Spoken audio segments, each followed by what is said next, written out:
Welcome back to the channel, guys. Today we will be recapping the story, The Tainted Half. Please don't forget to like, share, and subscribe. Your support means a lot. A long time ago, in the small eastern nation of Tiso, a heavenly maiden descended to the land and fell in love with a mortal man. Their children, inheriting their mother's celestial beauty, lived among humans and became known as the Yell people. However, their extraordinary beauty turned out to be more of a curse than a blessing. Jealous and greedy humans ravaged their community, causing their numbers to decrease drastically. This fate befell even the last surviving daughter of the Yell, who was summoned to serve the emperor's whims. Fast forward to the present, the emperor is lounging with a woman, all smiles. When she asks why he's in such a good mood, he reveals that he's eagerly awaiting someone special that night. Just then, a servant enters to announce that the Yell girl has arrived. The emperor leaps up, ordering the woman to leave. However, the servant hints at a problem, but the emperor is just thrilled that the Yell girl is finally here. As the girl walks in, the emperor's smile vanishes. His anger flares when he sees her face, marred by a scar. The servant explains that the girl's mother, enraged by the emperor's command, disfigured her daughter's face. Trembling, the girl begs for mercy on her mother's behalf, but the emperor laughs cruelly. He orders the servant to execute her and bring him another Yell girl. In fact, he demands all the Yell women, especially the girl's mother. Shockingly, the servant reveals that she is the last of the Yell, as the rest of her people took their own lives after she was taken. The girl, stunned by this news, asks if her mother is really gone, but the servant warns her to keep quiet in the emperor's presence. Meanwhile, the other woman is still in the room. The emperor, enraged that she disobeyed his order to leave, grabs a sword and executes her on the spot. He then tells the servant, his chief eunuch, to search for any surviving Yell people, but to keep the girl alive until then. And so begins the tragic tale of the last Yell. 10 years later, that girl, now known as concubine Seol-ha, still lives within the confines of the harem. She's chatting with her maid, Unjong, reminding her to address her informally. As Unjong helps Seol-ha with her hair, she remarks on how much Seol-ha has grown. Seol-ha notes that she has been in the harem for nearly 10 years and is looking forward to the day she can leave. She's hopeful, but aware that the only way a concubine can leave is to become a nun, a fate she's unsure Unjong would share. After Unjong finishes her hair, Seol-ha wonders if her mother knew the scar would be the key to her survival in the harem. Unjong reassures her that she'll be free one day and that all she wants is to live in peace with her. Seol-ha vents about enduring the emperor's tyranny and the courtier's scorn, vowing to endure as best as she can. She hopes nothing happens the next time the emperor summons her. If her virtue remains intact, they can leave the harem once and for all. She dreams of going far away and never returning. Suddenly, they hear a commotion. Seol-ha mentions that Prince Muon must have returned from war. She asks if he is the one they call the demon, but Unjong warns her to speak carefully, as even the walls have ears. It's known that whenever the prince visits, death follows. Just then, a eunuch rushes in, calling Seol-ha's name and announcing that the emperor summons her. Seol-ha is left in shock at the news. As she arrives in the emperor's presence, he cuts her off mid-greeting. It turns out he summoned her just to mock her tainted face in front of the other concubines. This goes on for a bit until he suddenly remembers that she's expecting to leave the harem soon. He sarcastically suggests that perhaps another man could father her child since he's not interested. She thanks him for his words and says she wishes to join the service of Lord Buddha. Before she can finish her statement, he immediately rejects the idea and grabs her by the hair. While still holding her hair, he tells her he can't let her go because she brings him too much pleasure in his bedchamber. Seol-ha, however, remains determined in her plea to enter into monastic life. Just then, a servant interrupts, announcing that Prince Muon has arrived. Hearing this, the emperor throws her aside. Just as she's about to leave, he calls her back, saying he has changed his mind. He then directs her attention to the prince, revealing that he's his twin brother and the only man bold enough to breach his harem with soldiers. He mentions the rumor circulating about the prince and threatens to rip out the tongues of those who spread them. With his hand around her neck, he asks if she's scared, noticing her flinch. He then compliments her pleasant scent, thinking it contrasts with her face. As the prince calls out to him, he dismisses her. On her way out, Seolha walks past the prince and he courteously lets her pass first and notices the scar on her face. He remarks that the pain must have been unbearable, judging by the scar. He calls her brave and excuses himself to meet his brother. As Seolha heads back to her quarters, she reflects on the emperor's harsh words and the unexpectedly kind words from his twin brother, Prince Muon. As Seolha approaches her quarters, she notices Eunjong looking incredibly worried. Eunjong asks if everything is alright, but Seolha reassures her with a smile, saying there's nothing to worry about. Just then, Seolha starts talking about how she ran into Prince Muon earlier. She shares every word he said, which gave her the uncanny feeling that he's known her for a long time. As they chat, Seolha gently touches her face and asks Eunjong how her scar looks, wondering if it has faded at all. So Eunjong leans in close, examining the scar carefully before saying they should give it some more time. Suddenly, the door creaks open, and a familiar face peeks through. It's Hwoyoung, their friend, beaming with a big smile and carrying food. As they sit down to eat, Seolha pats Hwoyoung on the shoulder and tells him he can visit anytime, even without bringing gifts. She doesn't want him to get into trouble. Hwoyoung, who can't speak, gestures in response, and Seolha surprisingly understands and voices his thoughts perfectly, leaving Eunjong in awe. Just as Seolha is about to take a bite of the food, a loud voice yells, questioning why Hwoyoung would steal the emperor's gifts for her.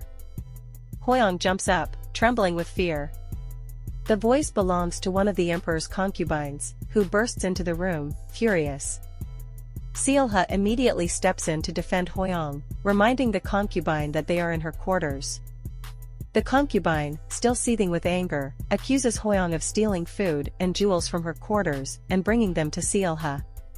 Despite Seolha's protests that Hwoyoung would never do such a thing and was only being kind, the concubine cruelly stomps on Hwoyoung's head and orders the guards to take him away, threatening that he will lose his hands and be banished from the palace. As the guards move to take Hwoyoung, Seolha rushes forward, pleading with the concubine to show mercy. She even offers to take the punishment herself. The concubine whispers a reminder of a past event into Seolha's ear, but Seolha remains resolute, continuing to beg for Hwoyoung's life.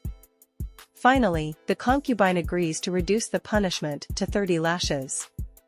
As the whipping begins, Seolha watches in horror as Hwoyoung collapses from the pain.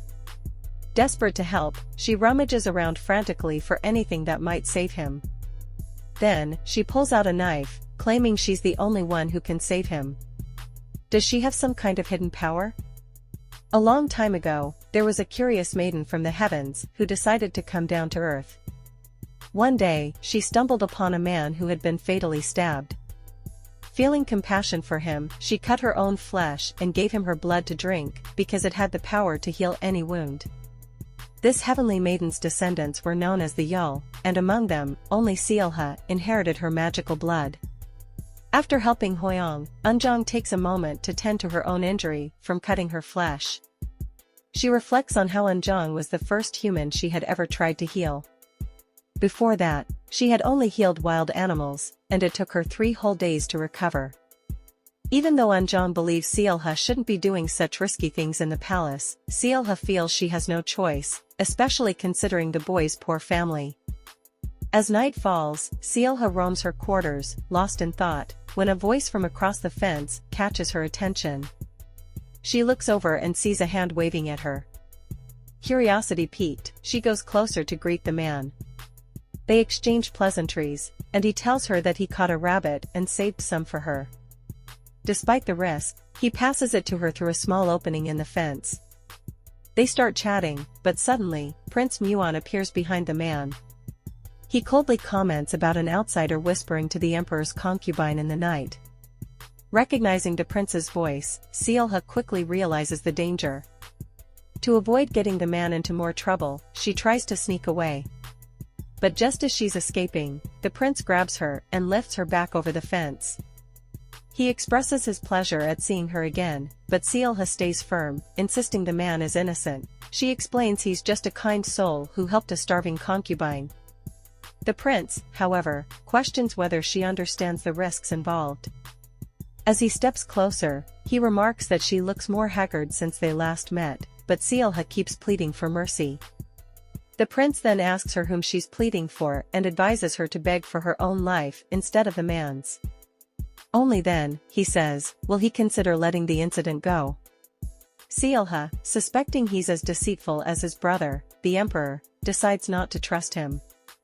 She resolves to turn the tables and blackmail Prince Muon. She threatens that if he harms the man, she will accuse him before the emperor of trying to defile her virtue and murdering the gamekeeper who tried to stop him.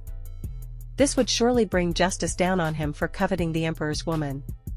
Hearing her threat, the prince scoffs, admitting she might be the fiercest creature he has ever hunted. Seolha insists that if she's going to lose her life, she'll make sure he goes down with her. The prince doubts his brother will believe her, but Seolha stands her ground. She begins to cry, inwardly cursing the prince for toying with her and enjoying her distress. She recalls their first encounter and bitterly notes she shouldn't have expected anything better from him. Meanwhile, Prince Muon just watches her silently as she weeps uncontrollably. As he watches her cry, he finally gives in to her demands and orders his servant to give the man a stern warning and let him go. Seolha, still clutching the bag of meat, smiles and waves as the man walks away, but then she suddenly staggers. Out of nowhere, Prince Muon catches her and warns her that it's too early to let her guard down because he could change his mind at any moment. He hugs her, hoping it won't be seen as improper, but she quickly pulls away, telling him to let her go. He obliges with a smirk. She heads towards the fence, and the prince can't help but ask if she can manage to climb over it, considering he was the one who brought her there. She admits she can't and asks him to escort her to her quarters. To her surprise, he lifts her into his arms and carries her, despite her protests that there will be trouble if someone sees them like this. He reassures her that anyone who sees them won't live long enough to tell anyone. After a while, he bursts into her quarters, startling Eunjong, who quickly bows, mistaking him for the emperor. Seolha bows to thank him and wish him goodnight, but then notices him tearing his clothing. Shocked, she looks away, pleading for him to leave and asking for forgiveness if she has offended him. Before she can say another word, the door bursts open again, and eunuchs enter with a tied-up deer. After dropping the animal, the prince instructs them to build a fire, then takes out a knife and slices the deer open. As if the scene isn't dramatic enough, he pours some of the deer's blood into a bowl and orders Seolha to drink it. He threatens to force it down her throat if she refuses. Reluctantly, she takes the bowl and drinks. The prince then reveals that in a recently conquered kingdom, it was customary for a man and his wife to share deer blood. Seolha retorts that this isn't one of his conquests, reminding him she's the emperor's concubine and demanding respect. She warns that the emperor will have her head if he finds out about this, and her blood will be on the prince's hands. She even threatens to haunt his dreams forever, but he laughs, teasing her about her sharp tongue and wondering how she survived so long with it. He then turns serious, suggesting she needs an ally in the palace and offers to be one. Surprised and deep in thought, Seolha wonders if their lives would have been different if she had managed to escape back then. Lost in her thoughts, Seolha is abruptly pulled back to reality when the eunuch informs the prince that the meat is ready. The prince wipes the blood stains from her hand, encouraging her to eat her fill. With no other option, Seolha urges Eunjong to eat, despite her hesitation. Prince Muon hands Seolha a large piece of meat, and she starts eating voraciously. She even suggests saving some for the young boy, Hwoyong, who is unwell. The name strikes a chord with the prince, prompting him to ask more about Hwoyong. Seolha explains that Hwoyong is a eunuch boy recently assigned to her quarters. It turns out that one of the eunuchs who accompanied the prince is Hwoyong's brother, who had left for the war. The eunuch quickly rushes to Eunjong's bedchamber to see his brother, who is still asleep from the treatment Seolha administered. He questions why his brother is lying there and reveals that his brother took the palace job for his sake, not expecting to find him in this condition. Seolha reassures him that his brother is just asleep and will be alright. But the young man leans in, demanding to know exactly what happened. Prince Muon calls him back to order, making him apologize to Seolha for his behavior. Out of goodwill, Seolha explains that Hwoyeon's previous mistress gave him a light beating, so she gave him a sleeping draft for healing, assuring that he will wake up soon. She also promises to inform Hwoyeon that his brother visited him once he wakes up. After Hwoyeon's brother thanks her, she reflects on the strangeness of fate. Prince Muon notices her deep in thought and asks if something is wrong. She admits she fears the emperor's wrath due to his presence, but he reassures her, reminding her of his promise to be an ally. She thanks him but reveals that her days in the palace are numbered, so she won't need an ally for much longer. However, he advises her to get used to his presence in the meantime, as she will need him.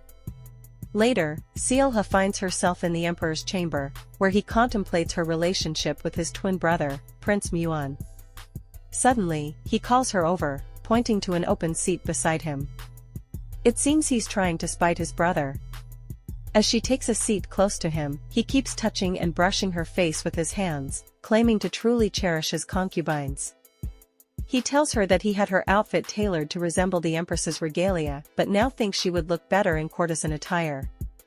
Ordering her to stand, he announces that since this banquet is for his generals who have excelled in battle, a special introduction is necessary. Then he shoves her forward and introduces her as the last of the Yul. One of the generals, surprised, comments that the Yul slaves in the imperial city all took their own lives after their people were decimated. They mock her for a while, and to Seolha's shock, the emperor kicks her down the stairs right in front of them. He coldly states that with the rest of her people gone, he has no choice but to keep her with him. This sight disturbs Prince Muon so much that he stands and walks towards Seolha, asking if she needs an ally. He lifts her from the ground, whispering that she shouldn't be afraid. Holding her, he bows to his brother, apologizing for touching his fair concubine, and also explains that he couldn't ignore a beautiful woman in distress. The emperor, seething with anger but hiding it, accepts this explanation, noting that since the banquet is in Prince Muon's honor, it's only fair things go his way. He then permits them to leave. Later, a servant tends to Seolha's injured leg, but suddenly, the door slams open, and the emperor enters, romancing another concubine. Seolha and the servant quickly bow to greet him. He orders the servant out, but, just as they are leaving, he commands Seolha to stay behind. As the intimate moment lingers, he urges the concubine to admire Seolha's face, claiming it's a beauty beyond compare. As if that isn't enough torture, he orders Seolha to look at him, insisting it's the only thing she's good for. She hesitates, which angers him further. He yells at her to look at him again, and this time she obeys quickly, tears rolling down her cheeks. A few moments later, he calls her a worthless girl and storms out of the room, leaving her with the concubine who's eager to give Seolha some unsolicited advice. Even after Seolha makes it clear she doesn't want to hear it, the concubine continues, saying that while the emperor may seem cold, it doesn't mean Seolha can't earn his favor. With that, the concubine leaves, shutting the door behind her. Worried about Eunjong's concern over her absence, Seolha hastily limps out of the room, tripping at the entrance, but luckily, Prince Muon is there to catch her before she hits the ground.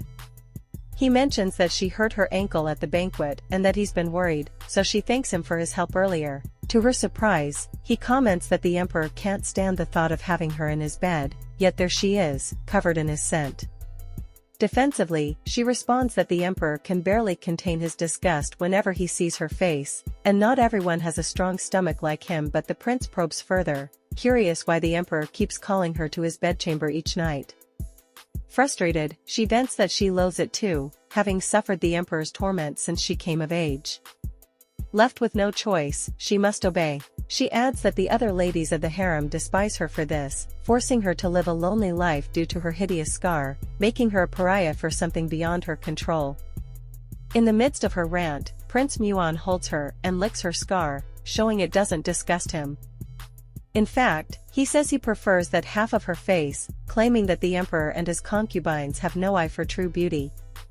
Hearing this, she slumps to the ground, remarking that the prince has no fear at all, especially in the imperial palace. He responds confidently, saying he fears nothing, whether in the palace or on the battlefield.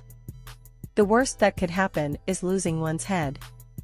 A brief silence envelopes Seolha as she sits there staring at him, then a big smile spreads across her face. In another scene, the emperor can't seem to shake Seolha from his thoughts. Her presence lingers in his mind, even though he regards her as worthless, and despite his efforts, he can't cast her aside. As he broods, his brother enters the room, curious about what's vexing him. The emperor quickly turns and demands to know why he's there. The prince, with a mischievous smile, says he has an amusing story about the late emperor's will. He reveals that before the late emperor passed away, he sent him a letter, and now he wonders if his brother isn't curious about its contents. With a stern look, the emperor scoffs and says that seeing his brother reminds him of a certain concubine who is annoyingly similar. Stepping closer, he confesses that this concubine grates on his nerves, yet he can't stop thinking about her and he's unsure what to do with her. In a sly whisper, he asks his brother if he has any suggestions on what to do with her. Meanwhile, in Seolha's quarters, she sits with Eunjong, nibbling on some food. She recalls an encounter with Prince Muon, which oddly lightens her mood. Eunjong notices the change and comments on it. Their conversation is interrupted when the door creaks open, and Hwoyoung staggers in. Seolha rushes to him, concerned about his health, but to her surprise, he calls out, "My lady," amazed that he can speak again. She grabs his hands and tells him that she saved his life, but insists he must keep it a secret to avoid danger. Hwoyoung agrees and promises not to tell even his brother. Eunjong casually mentions that Seolha's powers seem to be growing stronger, but warns that their plan must proceed tonight. Seolha tries to dismiss the urgency, but Eunjong reveals that the next nightly visit has been scheduled in 3 days, leaving them no time to delay. With a heavy heart, Seolha suggests Hwoyoung spend time with his family tonight, trusting him to keep their secret. Later, as Seolha moves around her room, she reflects on a question that haunted her mother: was her power to heal everything but death a blessing for their people, or a curse? Eunjong's voice offers help, but Seolha declines, saying she's used to the pain. We learn, to our shock, that Seolha plans to re-inflict her scar that night. She burns her face with a hot object, reasoning that if the emperor discovers her ability now, he will never let her go. As she screams in agony, her thoughts drift to her mother and she realizes now that her ability is indeed a curse. It forces her to lose sight of her people's great sacrifice and makes her yearn for death instead. The next morning, Seolha sits in her quarters, soaking in the pleasant weather. Eunjong enters with a steaming cup of tea to help ease the pain from Seolha's scar. Gazing at Seolha, Eunjong can't help but hope for the day when the scar will finally fade away, but Seolha, with a reassuring smile, tells her not to worry because she's grown accustomed to it. Eunjong, still not entirely convinced, wishes Seolha would be a bit more selfish and stop sacrificing herself for others. In the midst of their heartfelt conversation, Hwoyoung bursts in, unable to contain his excitement. He drops a bag of sweets on the table with a loud thunk and announces that they are from his brother. As Seolha looks at the sweets, her mind drifts back to what Eunjong said earlier. She quickly snaps out of it and smiles warmly at the young boy. Eunjong notices the large quantity of sweets and raises an eyebrow, but Hwoyoung cheerfully assures her that they'll all be gone in 3 days since the long summer days give them plenty of time to enjoy the treats. He grabs a piece and starts munching, but Eunjong scolds him for eating before Seolha. She warns him to be more considerate, as not everyone is as forgiving as Seolha. With a gentle laugh, Seolha urges everyone to start eating and makes a toast to the long summer days. Seolha secretly wishes the summer sun would never set, so she wouldn't have to face the dreaded night when she must join the emperor. Yet, as always, the sun sets, and that night inevitably arrives. Her body is meticulously prepared, like an offering, before she is sent to the emperor's chamber. She enters the room, inwardly hoping the emperor will send her away quickly, but to her surprise, the emperor requests a lantern, which is unusual for him. She assumes this means he plans to send her away soon, as her scar is sufficient to dampen his desires. She fixes her gaze on the butterflies in the room, longing to return to her quarters. Then, a voice speaks, and she realizes it's not the emperor, but Prince Muon. To her shock, both twin brothers are present in the room. Before this scene, Prince Muon and the Emperor are seated, talking over drinks. The Emperor expresses gratitude for the prince's efforts in maintaining peace in the imperial city. He mentions that some people think entering the Emperor's private quarters with soldiers should be punished. This troubles him, as he can't bring himself to punish his own brother, who was once seen as the ideal heir and still commands respect from generals, despite being cursed to wander battlefields. The Emperor feels obligated to protect his brother from punishment. The prince scoffs, saying this is why he's forever indebted to his brother.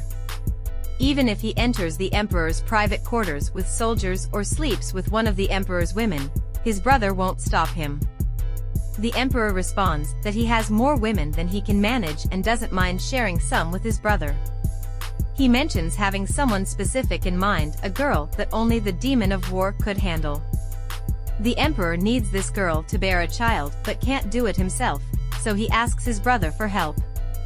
In the present scene, Seolha stares at the prince, seemingly speechless. He asks if she fears for his life or hers. As he speaks, he removes her clothes and kisses her while the Emperor watches. Crying, she whispers that they will lose their lives. The prince acknowledges this but pulls her closer, turning her to face the Emperor. He whispers that they must survive together. The Emperor stands, asking what they're whispering about. Surprisingly, the prince tells Seolha to beg the Emperor for her life. He whispers words for her to repeat, which she does. This act seems to bring back memories for the Emperor. She continues pleading for mercy until the Emperor, annoyed, leaves the room. Before departing, he sternly reminds her that as his concubine, any child she bears will belong to the imperial family.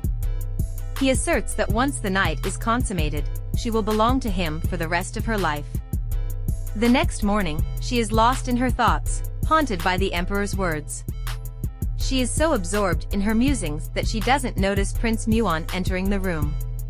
When she finally catches sight of him, she jumps out of bed, questioning his presence and urging him to leave immediately. However, Prince Muon remains calm, insisting that it's natural for a man to visit the woman he spent the night with.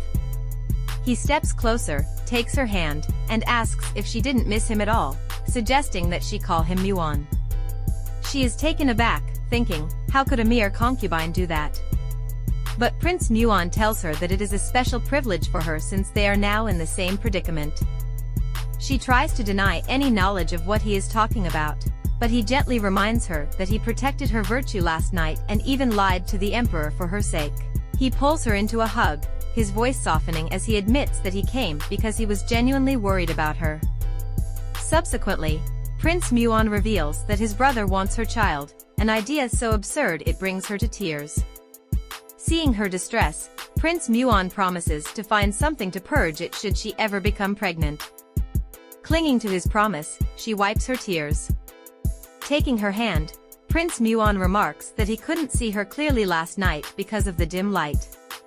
As he examines her hand, he notices a scar identical to one he has. He casually mentions that he's had it since birth and that people say the founding emperor and some of his descendants had the same mark.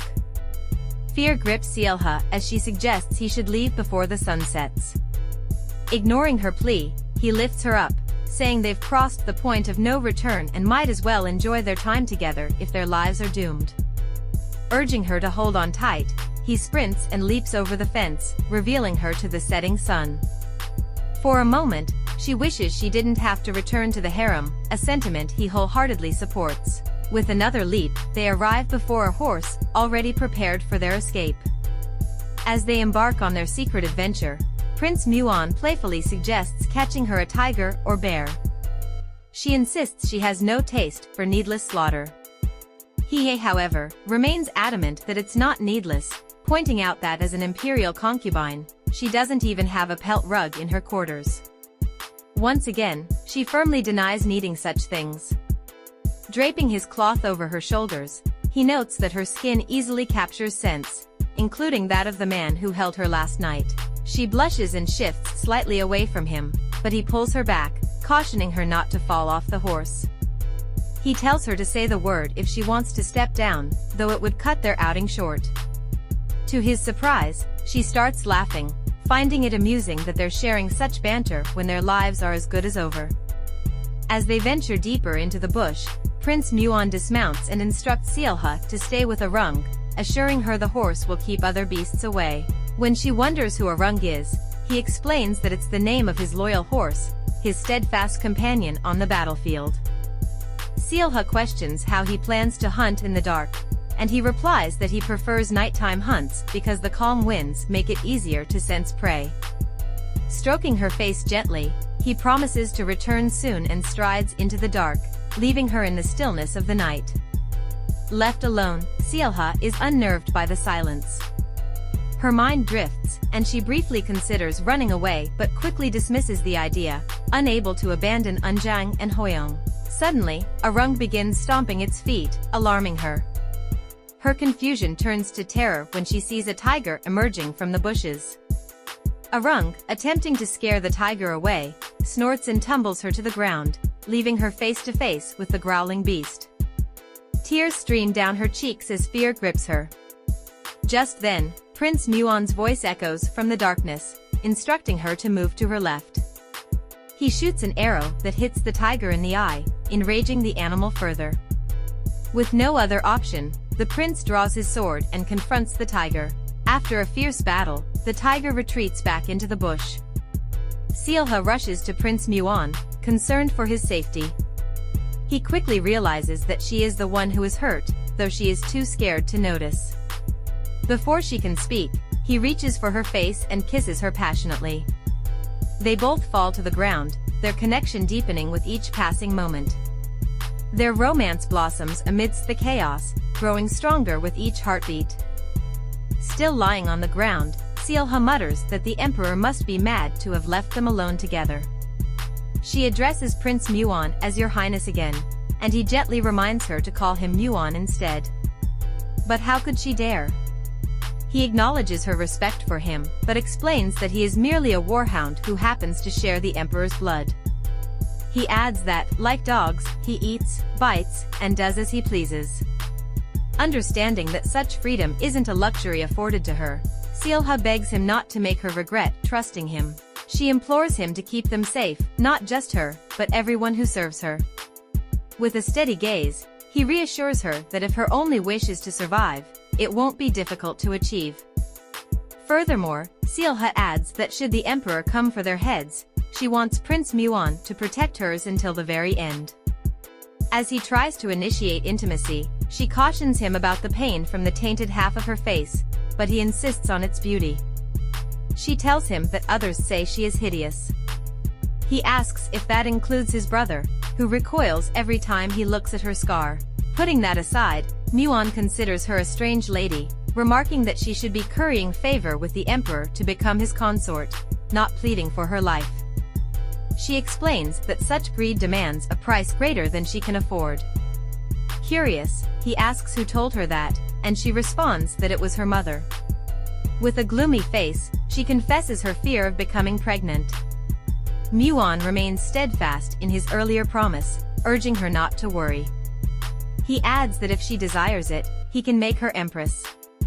He then urges her to rest, assuring her that he will take care of everything.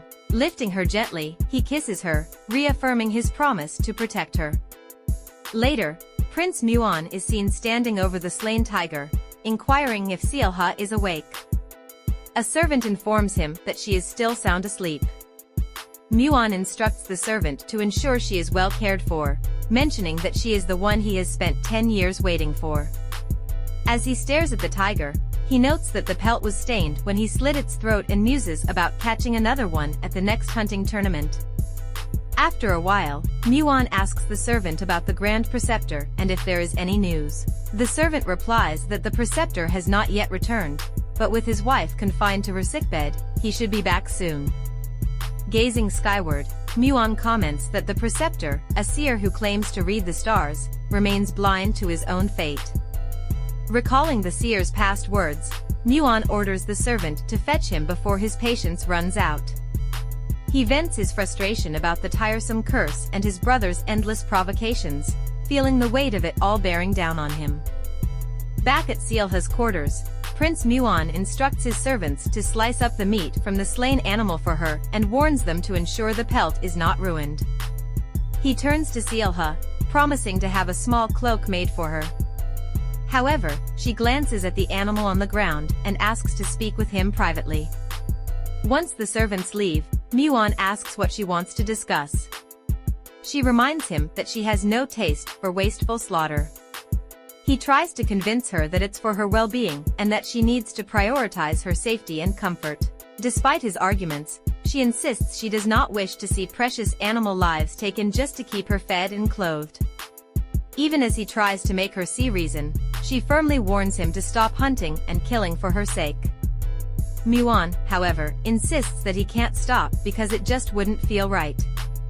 As she walks away, she tells him she's had enough of seeing animals sacrificed for her and that if he continues, he shouldn't come to her quarters anymore. In another scene, Prince Muon goes hunting with a servant who notices his unusual demeanor. The prince, who never misses a shot, has just missed one. The servant cautiously asks if something is amiss, but Prince Muon angrily responds that everything is fine. The servant suggests that he pay Seolha a visit, revealing that her quarters are in disrepair. The gate opens on its own in the middle of the night, the bathhouse ceiling has holes that let the warmth escape, and there is a 2-year-old wasp's nest in the eaves. Additionally, Hoyoung mentioned that Seolha has been searching for a yellow quilt since last year.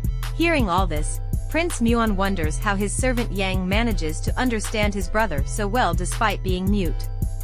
Yang explains that it isn't difficult, he simply focuses on what his brother would want instead of what he himself wants. Taking these words to heart, Prince Muon realizes there is much to prepare for Seolha. He orders Yang to arrange everything tonight in preparation for their visit to her quarters the next day. The next day, amid the bustling and chattering, the gate creaks open and Seolha steps out. She reminds the prince that she told him not to come by anymore, but before she can say another word, she is shocked to see all the improvements made to her quarters. The renovations, the new yellow quilt, everything leaves her overjoyed. She rushes to give Prince Muon a hug. Later, as they all dine together, Prince Muon is amazed to learn that Hoyoung prepared all the meals. Despite his surprise, he continues munching happily, appreciating the warm atmosphere and the sense of care that now fills Seolha's quarters. For Seolha, that day wasn't particularly remarkable. The wound on her face was still painful, and the food tasted as usual. It was a late summer's day like any other, yet she found her heart swelling with joy. The only difference was the presence of the man sitting beside her, the prince. With him at her side, she began to wonder if she might have a chance at happiness too. Later that day, after the prince had left, Seolha asks Eunjung if she thinks Prince Muon will be coming again, but before she can complete her statement, the sudden announcement of the emperor's presence pierces through the air. Startled by this surprise visit, she asks Eunjung if she has received any word of it, but she declines. Irrespective of the surprise, they both bow to greet the emperor and he mentions that Seolha may possibly be with a child so she shouldn't be kneeling so readily, then he instructs her to get up so that they'll talk in her bedchamber. This comes as another shocker to her, causing the emperor to ask if it is wrong for him to visit his own harem, but she responds by saying that she's simply concerned that they're not prepared to receive him. Amid her speech, he shuts her up, orders her to direct him to her quarters, and insists that no one is to enter. As she stands before him inside the room, he glances away and orders her to turn her face away because he can't stand the sight of it. Out of the blue, he questions if she did enjoy her little outing last night, and this question sends chills down her body, causing her to stutter. But the emperor continues, saying that since she is to bear his seed, it's only natural that she and the prince continue to dally together, deeming himself a most generous man. He explains that no other rule will condone a woman of the harem to mother the child of another man, even if he is the emperor's kin. His sly plot is that the public will know her as his concubine and the mother of his child, so she will never be able to set foot outside the imperial palace. Trembling, she pleads that she wants to live in the service of Lord Buddha for the rest of her life and she will never again trouble him with the sight of her face. However, the emperor asks for something in return if he guarantees her freedom. promises of a safe haven to call home. Being clothed in silk and fed feasts for the rest of her life are made provided she grants him his little favor. To her surprise, he starts by saying that his brother is an eyesore to him, and in fact, the bane of his reign, yet his hands are tied because the prince has the entire military force under his sway. Besides, a much-respected commander who boasts of 10 years' worth of victories on the battlefield cannot be ousted so easily, and it would throw the entire nation into disarray. Seemingly confused by his words, Seolha probes further, and just then, he reveals that he wants her to end the life of the prince. In addition, he says that if she gets caught in the act, she must keep her mouth shut or she'll forfeit the life of her beloved nursemaid. To him, this should be enough to strengthen her resolve. As if that was not enough, he decides to let her in on a not-so-little secret. Now, here's the shocker, it was Prince Muon who brought her to the harem. He explains that it was the prince himself who took her from her mother's arms and brought her to the harem.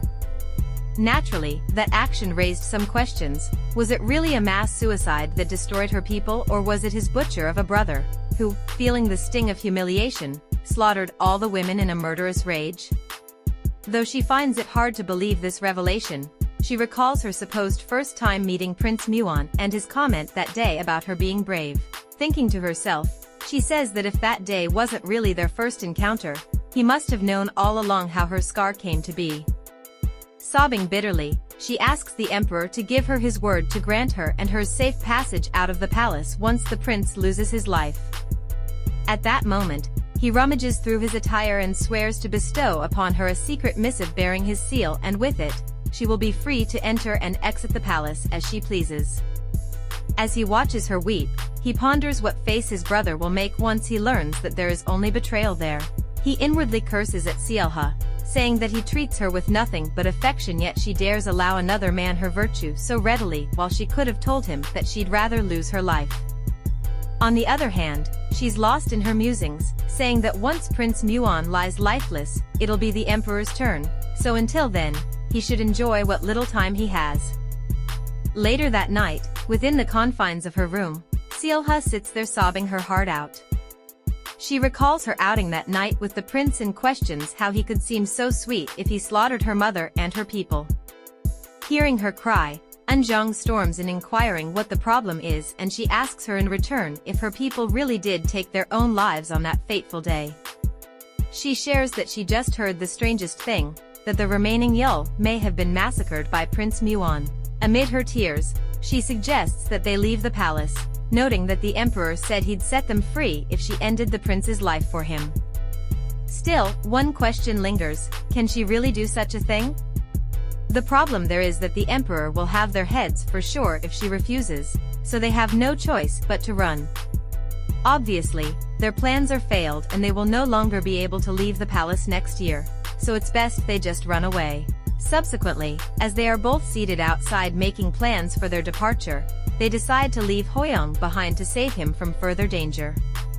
But amid all the mix of emotions, Seolha's mind keeps racing back to the words of Prince Muon.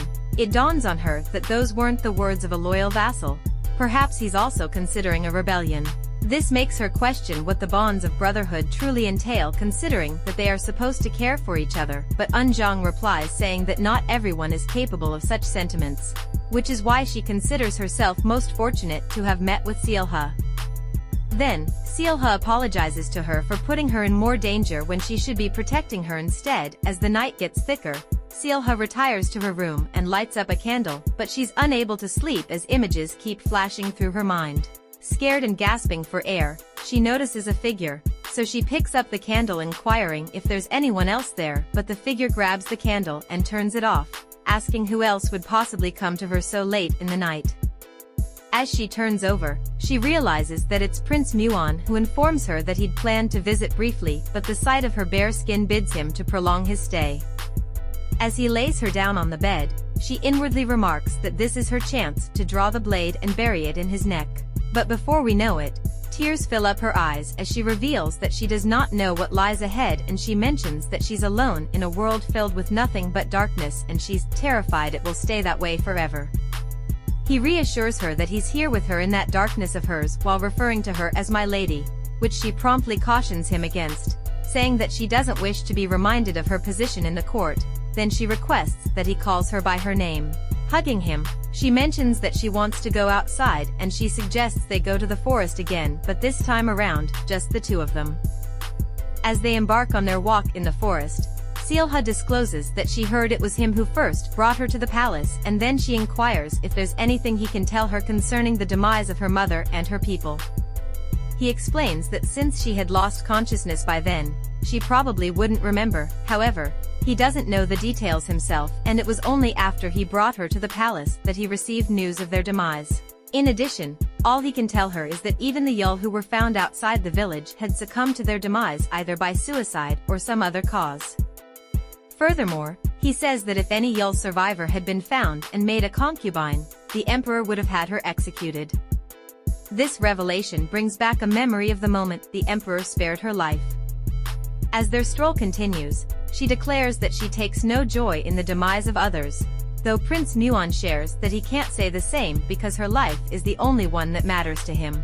Engrossed in her thoughts, Seolha wonders if she can really trust the prince, but she waves it aside and requests that he teach her how to ride a horse.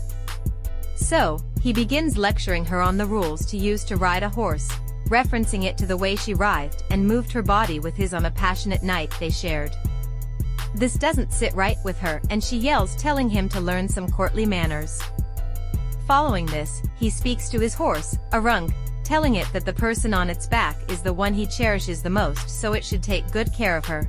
Afterwards, she gradually begins riding it, following all the prince's instructions, but just when it seems to be going smoothly, Arung loses control, frightening her even further.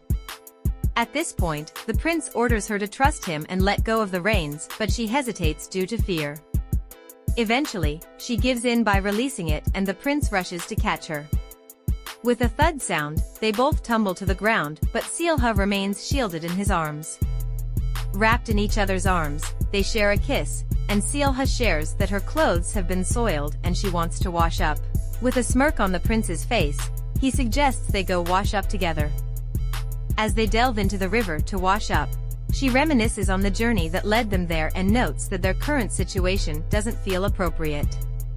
He embraces her, asking what doesn't feel appropriate while he rips off her clothes. The tension intensifies, building up to an intimate moment. But Seolha takes note of one thing. The moon can never triumph against the sun because its light is but a feeble ray before the sun's radiance, and to compare the emperor and his twin would be to compare a drop of rain to a thunderstorm. If only she could stop at this point, renounce her desires, and end the prince's life with her hands, maybe then she could persuade the emperor to spare her and Unjung.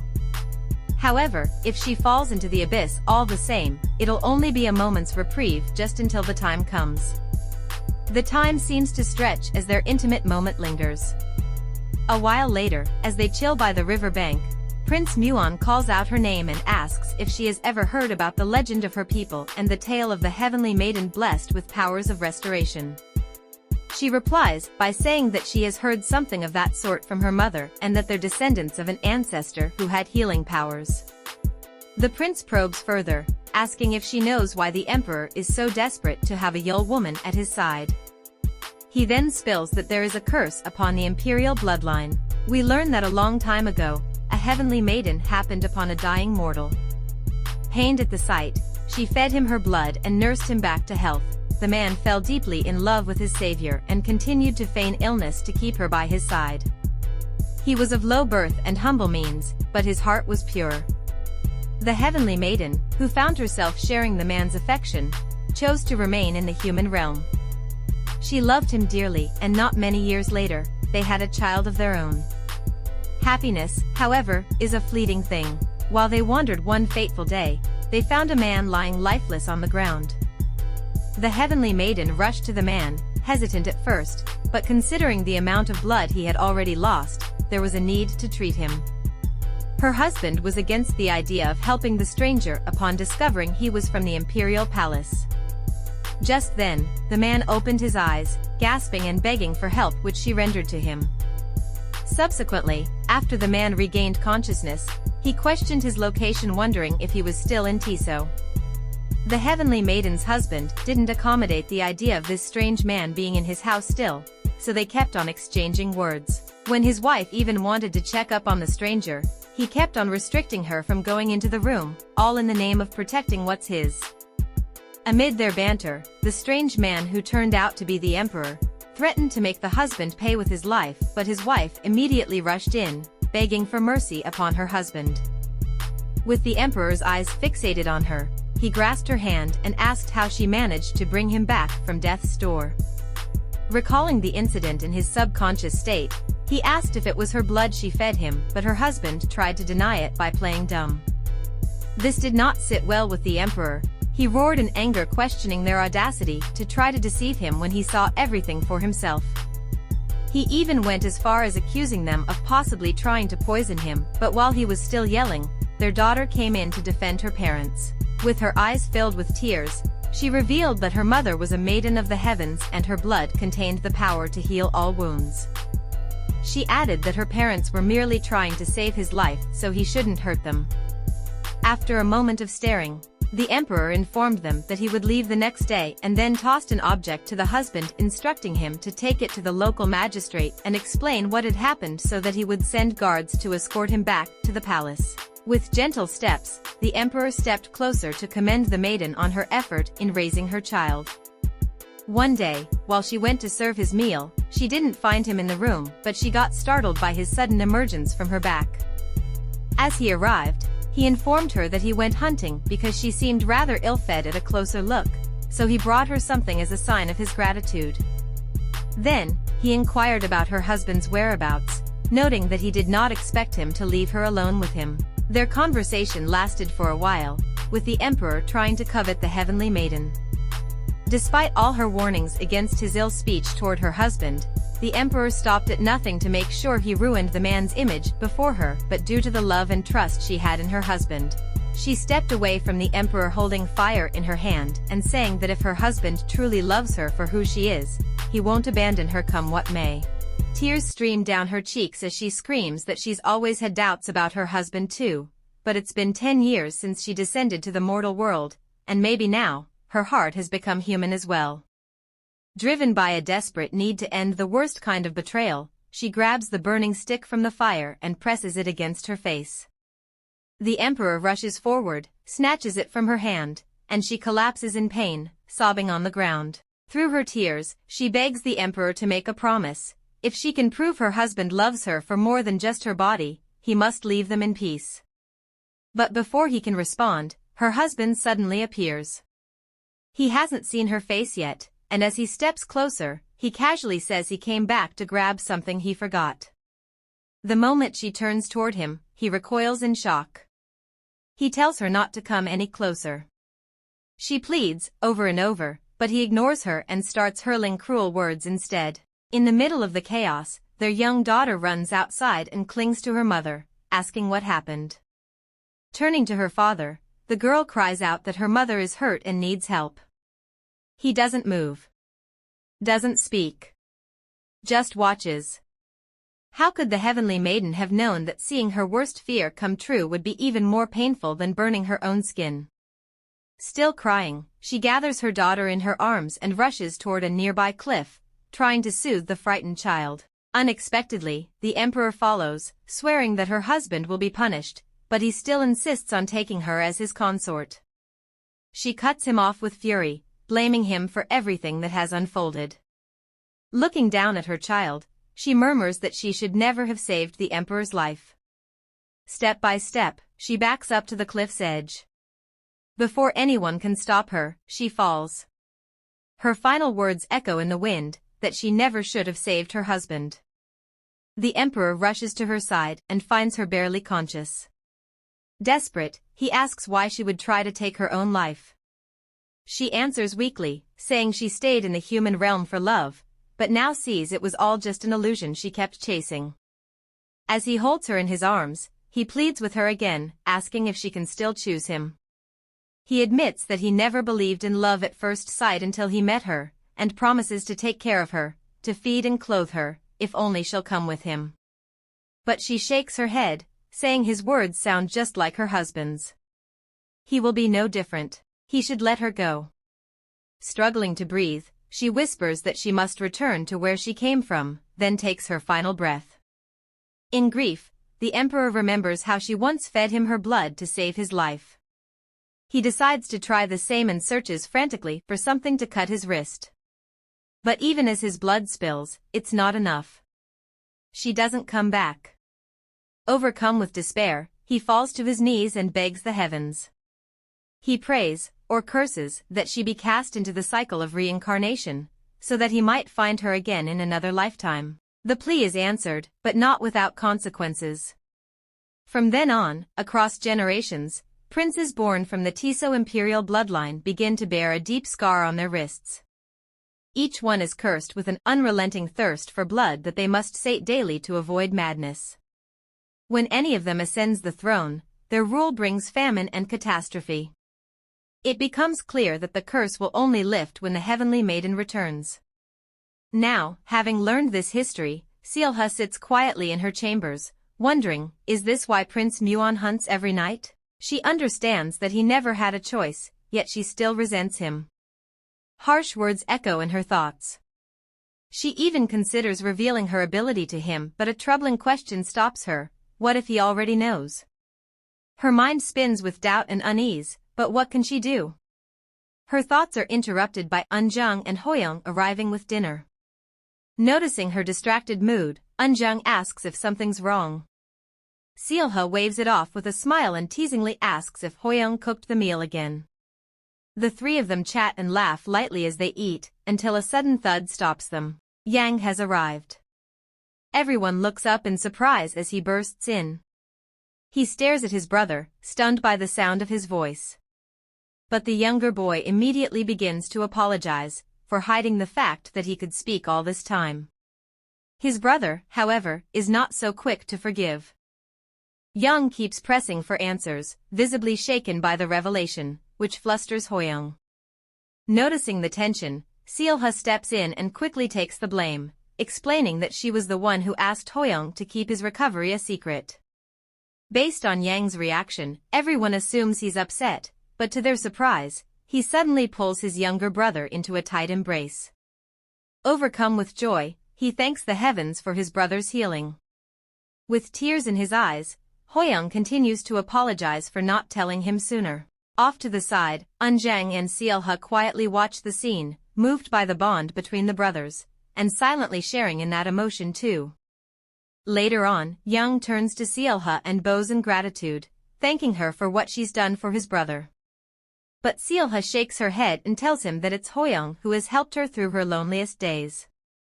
She adds that while she may not share blood with him like Yang does, Hoyoung is just as precious to her. Seeing how everything has turned out, she decides to give the brothers the rest of the day to catch up. Before leaving, she gently asks Yang to keep what he's learned from Prince Muon for now. She wants to tell him herself when the time is right.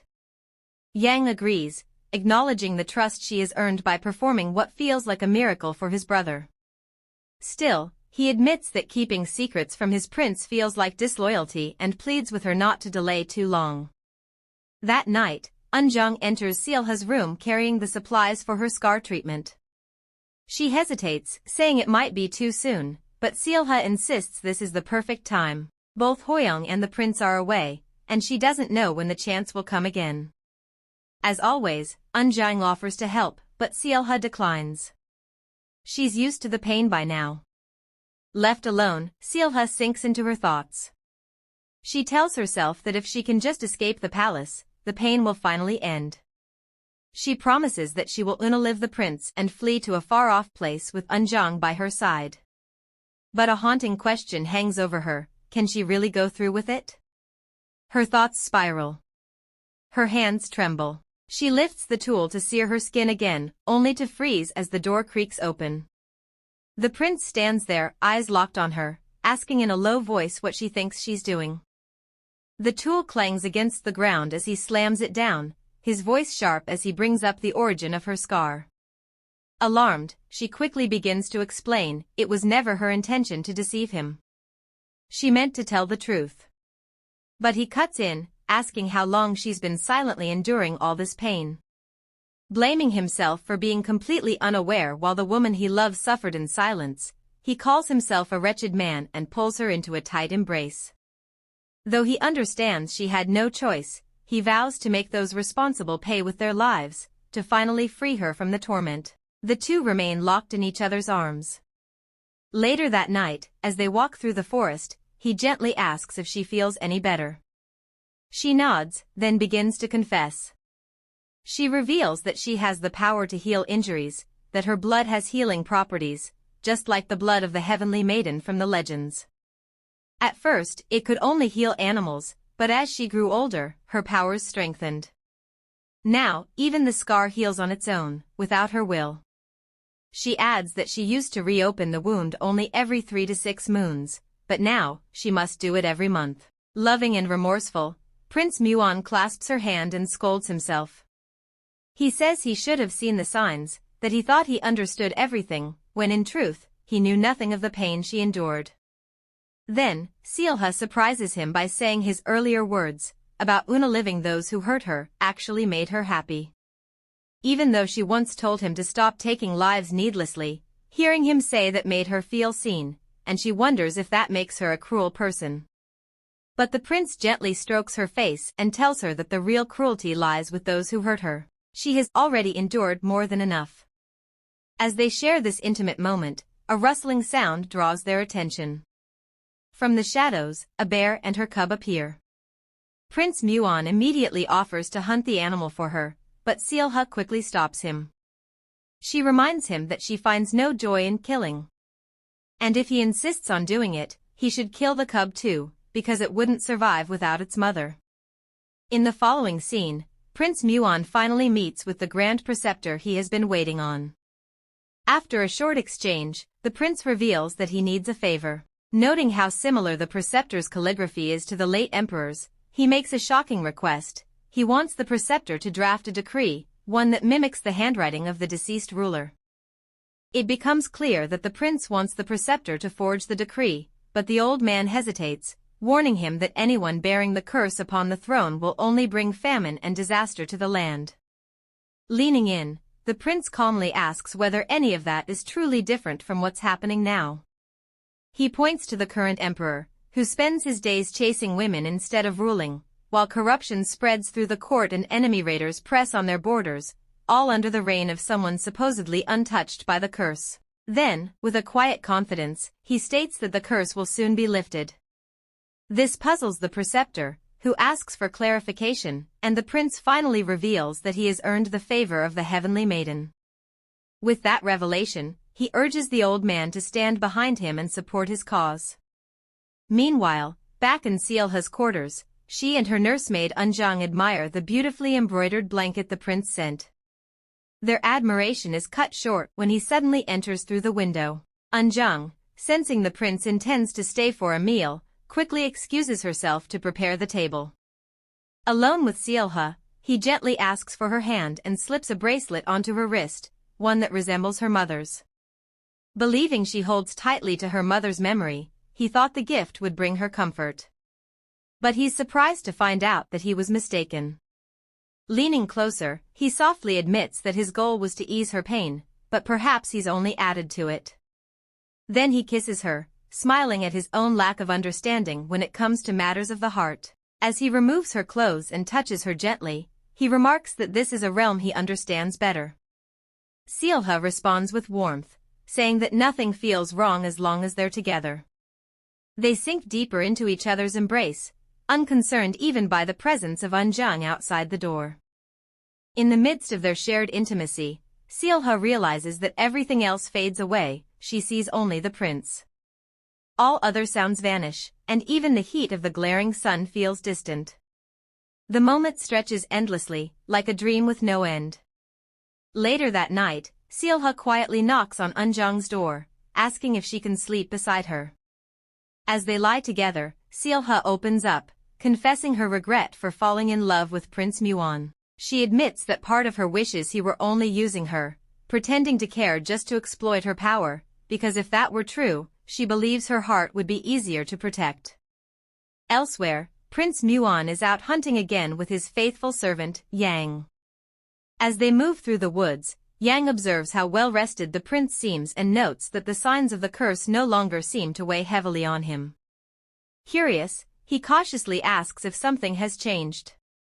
The prince responds with a faint smile, saying he has Seolha to thank for that. Intrigued, Yang presses a little further, asking if the prince had known about Seolha's special ability from the start. In response, the prince begins to speak, admitting that none of this was what he expected. He once believed he understood everything that mattered, yet in truth, he knew nothing at all. Back then, he thought his only purpose was to save Seolha from his brother's grasp, and that alone would be enough. 15 years earlier, Prince Muon first laid eyes on Seolha during a tour of the provinces. A servant had led him to the Yul clan's settlement, explaining that the women of the Yul were often targets of abduction and so lived under imperial protection. While walking through the area, he saw a young girl crying, little Seolha, with her maid gently trying to soothe her. She was a strikingly beautiful child. When he returned to the palace, his brother, the emperor, eagerly approached him and asked if he had truly seen the last surviving Yul, and whether she was as beautiful as the rumors claimed. Prince Muon replied plainly that she was just a little girl. But the emperor was unmoved. With disturbing certainty, he declared that, no matter what, he would make her his concubine. Outraged but careful with his words, Prince Muon reminded his brother that he already had 5 consorts in his harem. The emperor, however, brushed it off. He said he wished to go down in history as the emperor who took a Yul woman as his consort. When Muon asked what would happen if the girl refused, his brother chillingly responded that if she defied the imperial decree, she would be executed.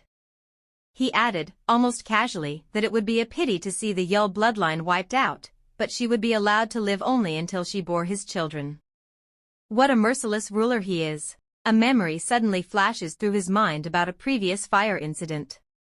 In the heat of trying to escape the fire with 2 servants, he insisted on not letting go of his dagger, which fell behind as they were running out.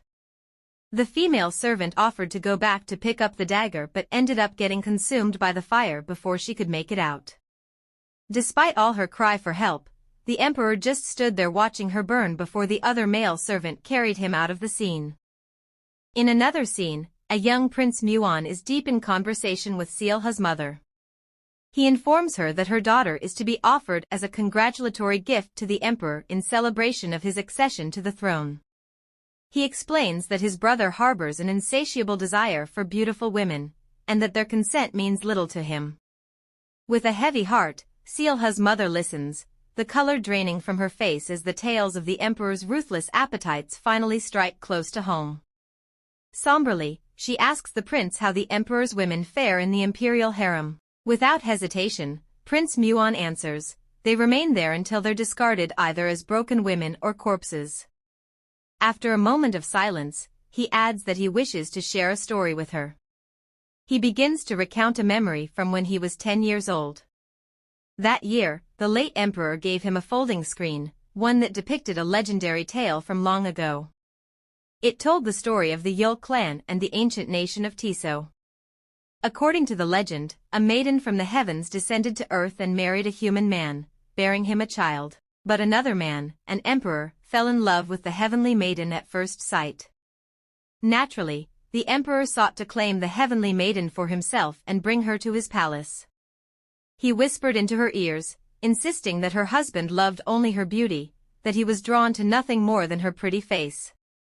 Powerless to defy the emperor outright, the maiden proposed a pact.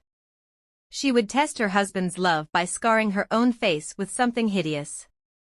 If he still loved her after that, the emperor must leave her alone. Believing in her husband's devotion, the heavenly maiden went through with it. She marred her once lovely face, trusting that his love ran deeper than appearances. But she was wrong. Her husband turned away from her, proving the emperor right. Heartbroken and abandoned by the man she once loved, the maiden fell into despair and ended her life. That part of the tale is widely known. But there's more to the story. Prince Muon tells Seolha's mother, something only that old folding screen revealed. He explains that, in truth, the emperor had tried to protect the heavenly maiden to the very end. Her disfigured face never mattered to him. By then, he had come to love her for who she truly was. After hearing the full story, Seolha's mother quietly responds. In her eyes, both the emperor and the maiden's husband share the blame. Their fixation on the maiden's beauty, she says, is what ultimately led her to such a tragic fate. But Prince Muon gently disagrees. He insists that the heavenly maiden was meant to be with the emperor all along, and that he would have cherished her, scarred or not. A silence lingers between them, until the prince finally speaks again.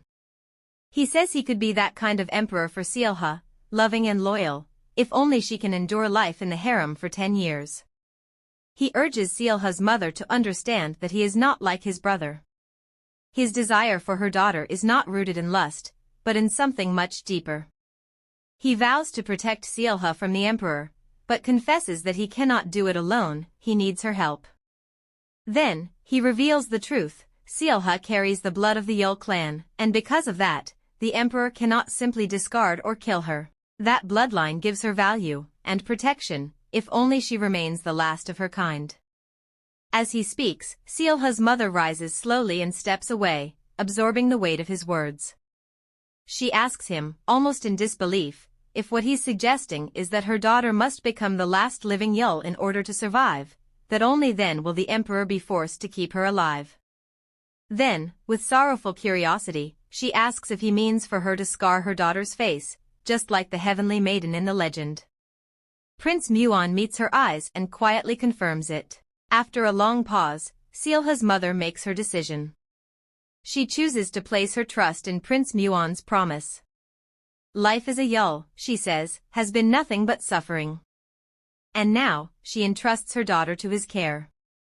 In the present, Prince Muon arrives at Seolha's quarters, only to be informed by Eunjung that she isn't in her bedchamber. Surprised, he asks where she is, and Eunjung explains that the lady spent the night in her own quarters. This makes the prince pause and question if something is wrong. Eunjung hesitates for a moment, then gently says that Seolha occasionally seeks her company on nights when her worries weigh heavily on her. His curiosity now piqued, Prince Muon presses further, asking what kind of worries she's been carrying. With a sigh, Eunjung begins to reveal the truth. She says that Seolha recently heard troubling rumors, claims that the prince was disgusted by the sight of her marred face. Worse still, the rumors suggest that her people were not driven to take their own lives but were slaughtered by him. Prince Muon's expression hardens as he scoffs in disbelief, demanding to know who would dare spread such falsehoods.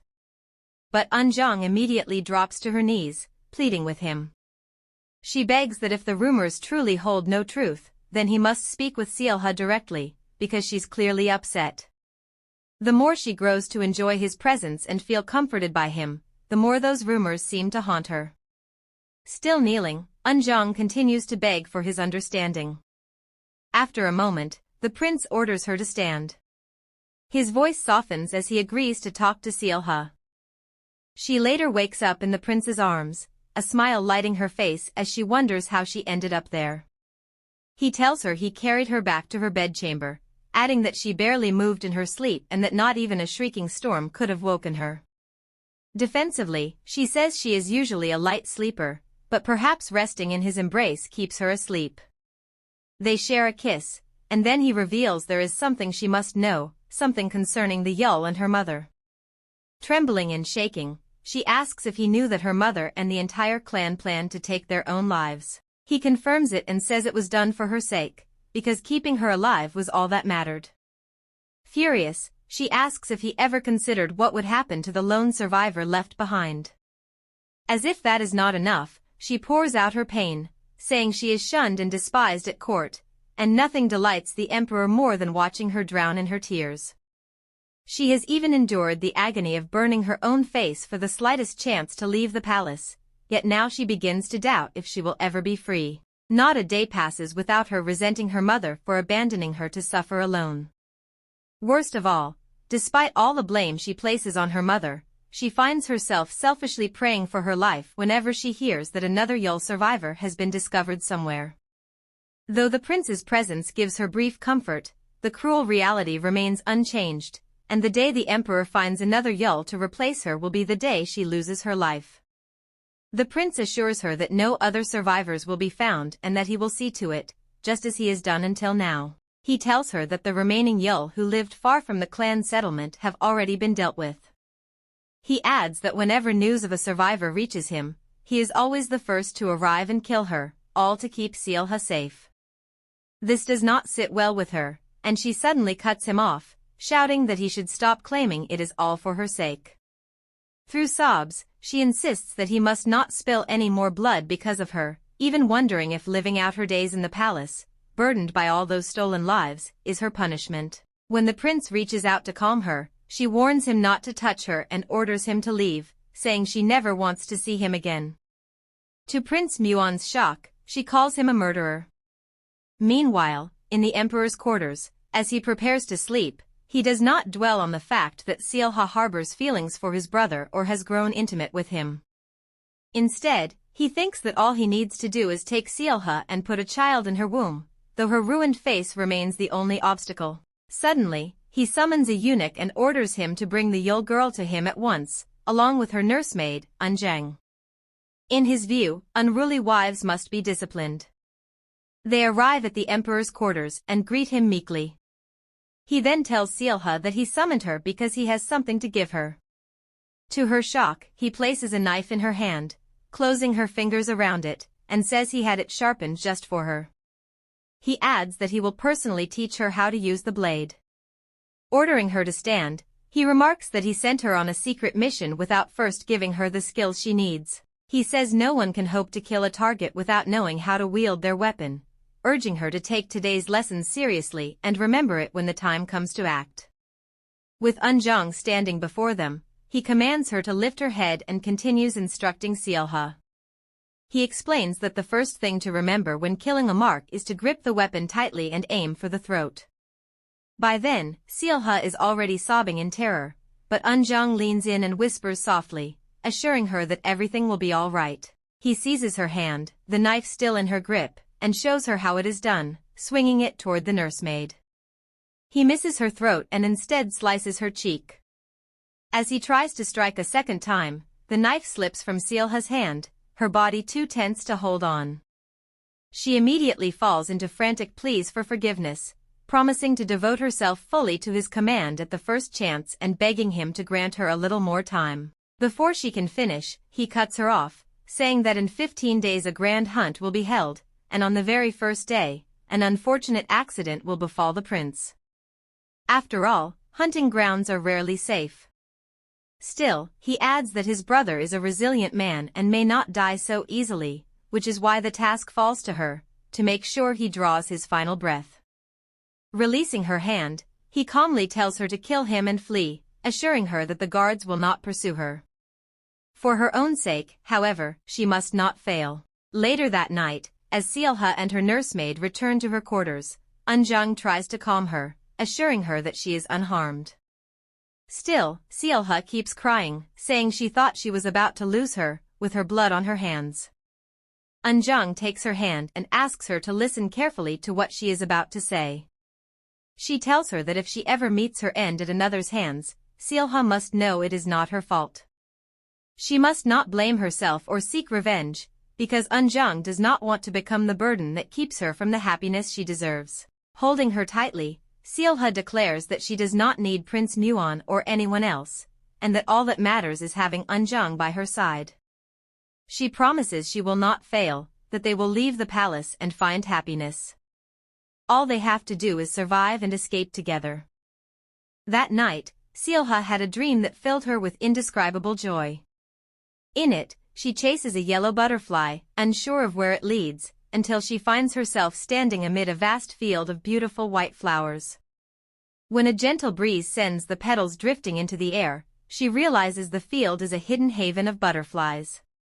Wanting one for herself, she lifts her hand toward the sky, reaching for the brilliant golden wings, and then she meets a little girl. The child's laughter rings clear and sweet as she places the butterfly Seolha longs for into her hand. It is the most joyful dream she has ever known. Could it be a conception dream? The next day at mealtime, Unjang notices that Seolha barely touches her food. Forced to ask if the meal displeases her, she receives a quiet reply that Seolha simply has no appetite. Eunjung then asks if there is anything else she would like, and to her surprise, Seolha admits she is suddenly craving pomegranates.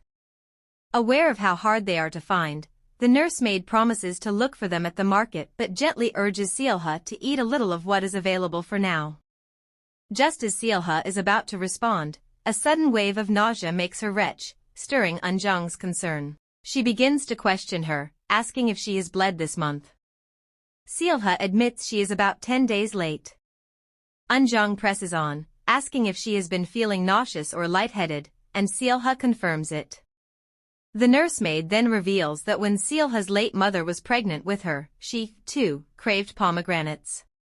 In that moment, realization strikes. Seolha understands that the dream she had was a conception dream. Just then, Prince Muon's voice cuts in, asking for permission to enter her chambers. He arrives with the pomegranates she craves, noting how difficult they were to obtain. He even says he traveled all the way to the southern reaches to bring them to her. Seolha takes the fruit from his hand and thumps it onto the table, saying she never asked for it. Questioning why he continues to trouble her, she tells him to leave her alone to stew in her contempt for him. Tightening his lips, the prince admits that the blame rests entirely with him. She may continue to hate him if she wishes or scold him until her anger is spent. He tells her to treat him however she sees fit, but not to reject his offering. Kneeling before her, he adds that the coming winter will be especially harsh and that she will need the supplies he has brought. He also points out that she has already lost her color in the short time he has been away. Afterward, Eunjung reminds Seolha that the Empress's tea ceremony will soon begin and that attending empty-handed would be improper. With no way to secure a suitable gift, she urges Seolha to accept the prince's generosity, as it could not have come at a better time. Subsequently, the Empress's event begins, and she acknowledges the gift of pomegranates, curious to know who brought such a precious offering.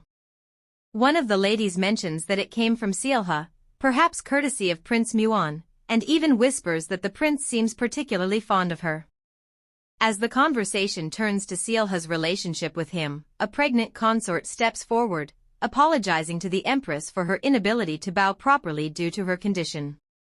The discussion about pregnancy makes Seolha reflect on how children are often used as leverage to get what people want. She cannot help but ask the consort what kind of mother she hopes to be for her child.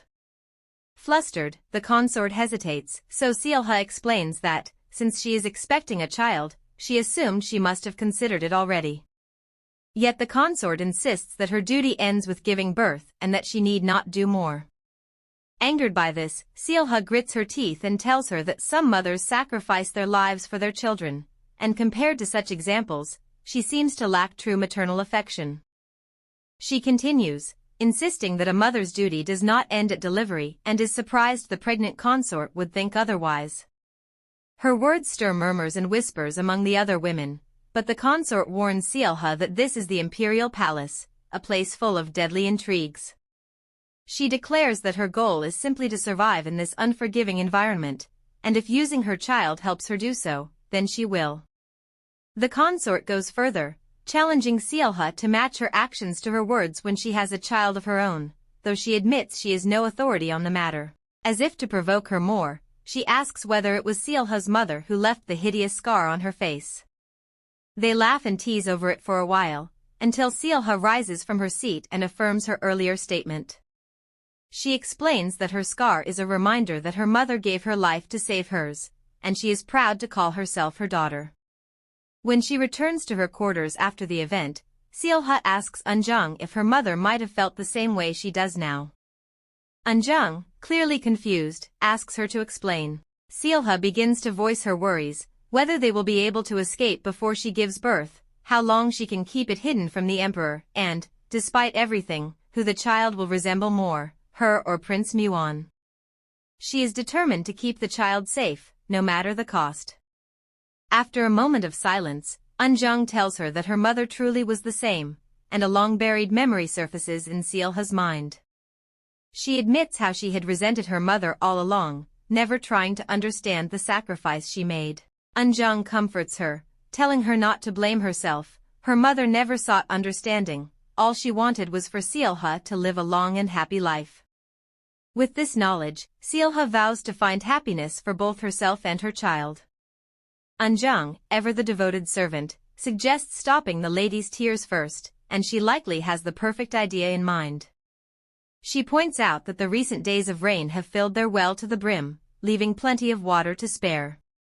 She recommends a warm bath before winter sets in, assuring Seolha that soaking in the water will make her feel much better. While Seolha is in the bath, Prince Muon staggers in, covered in blood. Before she can ask if he is all right, he grabs her and kisses her. He explains that the scent of blood is the only thing that lulls him to sleep without her in his arms. Seolha, however, tells him she understands the curse, but it won't do, he needs to wash up first. Just then, she adds that there is something he must know. As she cleans him, she asks if he is planning a rebellion. Instead of answering, he asks whether it would change anything if he said yes. His question pulls her into quiet reflection. She thinks about how the grand hunt begins in 2 days, the moment when Prince Muon will finally raise his sword against the emperor, but can he truly overcome a man who spills blood without mercy? She realizes that if the prince fails, both she and her child will die. Yet if they are to survive, is killing the prince truly the only path left to her? She cannot help but wish she could persuade him to abandon everything and flee with her instead. He notices her lost in thought and asks what troubles her. She tells him she wants him to leave the palace with her, to search for a quiet life where no one can find them. Studying her face, he asks if she still wishes to escape even though he would do anything to protect her. She replies that she is exhausted by everything and wants to leave this life behind. Still, he says he cannot allow her to escape. Instead, he tells her to ask for anything else and it will be hers, anything but freedom. He pulls her closer and kisses her, telling her she could never understand how dear she is to him. When he notices her resisting as he tries to remove her clothes, he pauses and asks if her bleeding has begun. She answers that it has not. He pleads with her to let him worship what he loves, but she stops him again, saying she does not want that now. He looks at her and asks if she is still angry with him, but she tells him there is simply too much on her mind. Hearing this, he insists that if his presence does not displease her, she should at least let him hold her. As he wraps his arms around her, he declares that he will not hesitate to do whatever it takes to keep her safe, even if he must slaughter them all. Meanwhile, she silently begs his forgiveness, knowing that if he will not flee with her, she must save their child's life at the cost of his own. In the next scene, Seolha stands on the verge of entering a tent but pauses, the emperor's earlier words echoing in her mind. When she finally steps inside the tent filled with soldiers, her thoughts wander again. She wonders if placing more faith in Prince Muon, or fearing the emperor less, might have changed the fate awaiting the prince and herself. As she steps inside, Prince Muon takes her hand and says how glad he is to have her with him, even though she came at the emperor's summons. She explains that the emperor sent for her to tend to his brother's needs. Smiling, he leads her into his tent, promising it will be warmer and safer there. Noting that early winter's cold snaps should not be underestimated, he hands her a pelt to keep her warm, reminding her that she has more than herself to think about. Does he already know about the pregnancy? Before she can ask, one of his eunuchs bursts in to report that the preparations are complete, a pack of wolves has been spotted to the west, and the men are ready to depart. He promises to catch the pack leader so Seolha can warm her bed with its pelt, but she declines, saying such grand trophies belong to the heavens, not her. He kisses her forehead and says that every day he has been offering sacrifices without fail, so surely the heavens will forgive him for making an exception. On his way out, he instructs a servant to tell the hunters to spare the mothers and their young while they hunt. As he steps outside the tent, Seolha runs after him, pleading for him not to go, just as the emperor arrives on the scene. She tells him about a troubling dream she had of him the night before. He asks if she saw him riding out to his death, and she nods, admitting she fears he could be seriously hurt even if it was only a dream. She insists, trembling, that he should not go. The emperor steps forward, smirking, and signals to his brother that it is time to leave. Seolha bows her head in sorrow, but Prince Muon gently tells her to wait for him in his tent, assuring her that seeing her safe and unharmed is reward enough. Such a tender soul, he is. With that, he departs, leaving her behind. As she watches him walk away, she vows that if he is hurt, she will be forced to make a most horrific choice. Before long, the prince is carried back to his tent, gravely wounded, his life slowly slipping away. Every attempt to save him fails, and even the court physician is powerless to help. In that desperate moment, Seolha asks to be allowed to tend to him, insisting there is no time left to waste and that not even a maiden of the heavens could revive a man already at death's door. When her request is granted, she draws out the knife the emperor once gave her and whispers that this is her chance. If she ends his life and flees, she will finally be free. Tears streaming down her face, she lifts the blade, and before anyone can stop her, word spreads that she has assassinated the prince and escaped. As the prince's eunuch, Yang races after Seolha and Unjung, thinking to himself that he had suspected something was amiss during the hunt. The wolves had acted strangely, and it seemed the prince was their sole target. His unease had deepened when the prince had so easily risked himself to one of the beasts in the forest, entrusting Seolha's safety entirely to him. Now, in pursuit of Seolha, Yang takes aim with his bow and arrow, determined to bring her down. Meanwhile, Prince Muon's body is returned to the palace, where the emperor covers him and publicly displays feigned grief. He announces his brother's death to the people and declares that, in honor of his service and loyalty, the emperor's regalia will serve as his shroud. He proclaims a period of mourning, telling the realm that they have lost their protector. The emperor assures the crowd that his men are already hunting the assassin and her accomplices, who killed the prince in cold blood, and promises that they will be executed by 1,000 cuts.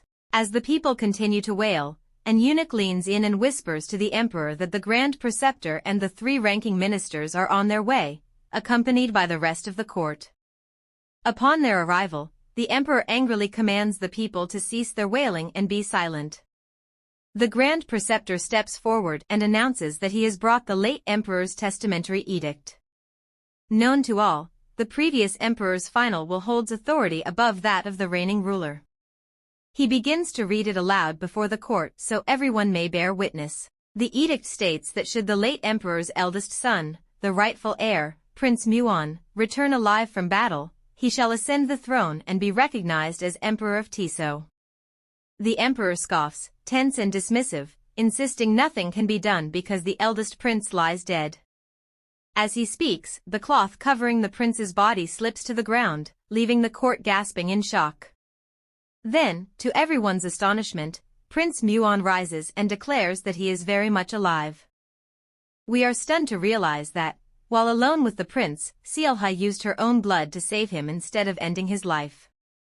Knowing that the emperor would have her head for protecting his brother, she had no choice but to flee as far as she could, urging the prince to forget her and seek his own happiness. Following the revelation of his survival, Prince Muon urges the grand preceptor to read the late emperor's will again, this time aloud for his brother to hear. The grand preceptor complies, adding that should the firstborn prince die, the throne shall pass to Prince Youngyeom. Until such a time, the court shall form a regency council and await Prince Muon's return. All prior wills are declared null and void. After reading, he salutes Prince Muon, the rightful emperor, and the people kneel before their new sovereign. Enraged by this turn of events, the emperor yells, asking if he has not been a generous ruler to the people, yet they still bow to Prince Muon. Trembling, he strides toward the grand preceptor, snatches the will, and claims it must be forged, insisting that no such declaration was made when the late emperor passed. Furious, he demands why it is brought up now. Prince Muon calmly replies that the will required them to wait for him. He explains that he was busy securing the borders after the war while his brother schemed at court to seize the throne. Taking the will from his brother, Prince Muon continues, revealing that he spent 10 years making daily offerings to the heavens, begging them to lift his curse. Seeing a chance to sway the people, the emperor shouts that his brother has incurred divine wrath, warning that the realm will face famine and disaster if he is allowed to ascend the throne. To his astonishment, the grand preceptor announces that the curse has been lifted, Prince Muon has earned the love of a maiden of the heavens, freeing him from the influence of the cursed star. Curious, the emperor demands to know who this maiden is, then bursts into bitter laughter, declaring that Seolha no longer lives. Whispers ripple through the crowd, as people wonder if the curse will return and whether the prince is truly fit to rule without her. With measured steps, the emperor approaches his brother and draws a sword, remarking that the people seem uncertain whom they should serve. In a swift motion, he slashes Prince Muon's face, saying that while he may be the persecutor of the woman Muon loves, he is still his brother, and for that, he will show mercy by granting him a quick death. As he pursues his brother, who tries to flee, he commands the Grand Preceptor to prepare a state funeral, promising that he will return shortly. As the emperor flees into the forest, he slips and falls into a den, where he turns to his brother and insists that their father chose him, taking his hand as he lay dying and proclaiming him emperor. Before he can finish, Prince Muon confirms the claim and admits that he had the decree forged, though he doubts it would sway the vassals, who clearly all wish him gone. This marks the inevitable end of the emperor's tyranny. As they continue their final conversation, wolves begin to gather around the fallen emperor in the den. Prince Muon reveals a secret: when a shaman enchants a beast, it is made to remember the face of its target, but in this case, the wolves recognize the same face as the emperor's own. The beasts tear into him, ending his life once and for all. Looking up at the sky, Prince Muon silently prays for Seolha's safety, wherever she may be. 6 months later, Seolha sits alone in the garden until Eunjung approaches, asking if she's waiting for the butterflies again. She smiles and says she wants to be the first to welcome them, so she decided to stop by. As she gently caresses her growing bump, she remarks that her little butterfly seems to enjoy the garden too. Relaxing among the flowers, Seolha admits it still feels unreal at times, almost like a dream. She recalls that, if not for General Yang, they might never have escaped with their lives. He had saved them from the pursuing guard when they fled the palace. He had told her that the prince sent him to ensure her safety, almost as if he knew she would save Prince Muon's life. Eunjung notices how much Seolha misses the prince, noting that the garden visits reveal more than just a love for butterflies. She longs for him as well.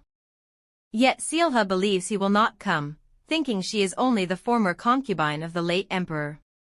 Eunjung gently suggests that, considering the prince's undying love for her, it might be best for Seolha to try to put him out of her mind, for her own peace of heart. After their heartfelt conversation, Eunjung suggests they head back, hoping the butterflies might visit again tomorrow. As they rise to leave, to Seolha's surprise, Prince Muon appears with his entourage, carrying the very yellow butterflies she had longed to see. He apologizes for being late, explaining that he wanted to make sure everything was in order before they could properly welcome her back to the palace. Noticing how different she looks, he attributes it to the fact that she is carrying a child. They exchange gentle compliments, and when she addresses him as Your Majesty, he quickly warns her against it, insisting she speak to him as she always has. Seolha hesitates. How could she dare do that when he is now the ruler of the nation? To her surprise, he smiles and tells her that she will soon join him as the empress. Perplexed, Seolha protests that she is unworthy, reminding him that she was once a concubine in the late emperor's harem. He surprises her further, asking if it is also because she tried to have him killed under his brother's orders.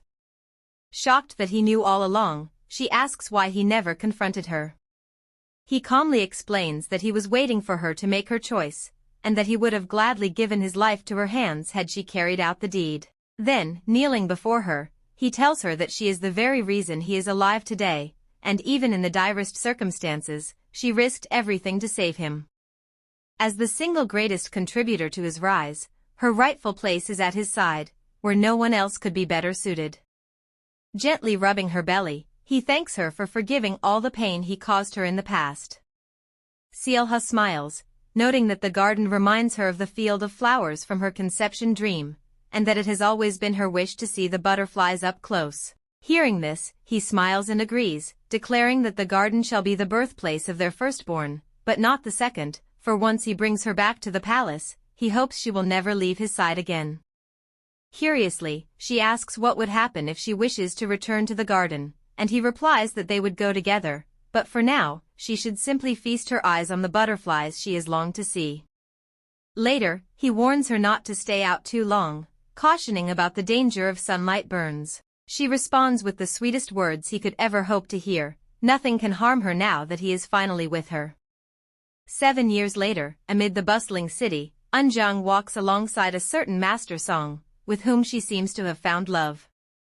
She tells him she must return to the palace a little earlier. Seolha, now Her Majesty, had appointed her firstborn as crown princess just the day before, and the princess requested her presence after the ceremonial procession. Eunjung confesses to her newfound lover that she is barren and cannot bear him children, asking if he is truly certain this is what he wants. He seems unconcerned, so she presses further, asking if he would feel differently if she revealed that she is Yul. To her surprise, he takes her hands and says it would not matter, he loves her for who she is, and if anything, he would respect her even more. They share a tender, romantic moment, speaking of their feelings, before being abruptly interrupted by the announcement of the emperor's arrival. The young princess inherited her mother Seolha's beauty, but her strong-willed nature reflects her father. Since the emperor refused to take concubines who could bear male heirs, his only daughter was named the first crown princess of Tiso. Hoyoung became the youngest chief eunuch in the nation's history, and General Yang now serves as the emperor's right-hand man and grand commandant of the realm. As for Eunjung, she enjoys her newfound freedom and joy outside the palace. For Seolha, now the empress, the burning scar of her past anguish no longer mars her face. The days of grief and suffering have ended, leaving only a radiant smile upon her lips as she rests in the serene glow of her moon. And that's the end of this bittersweet tale. Let us know what you think in the comments. See you in the next one.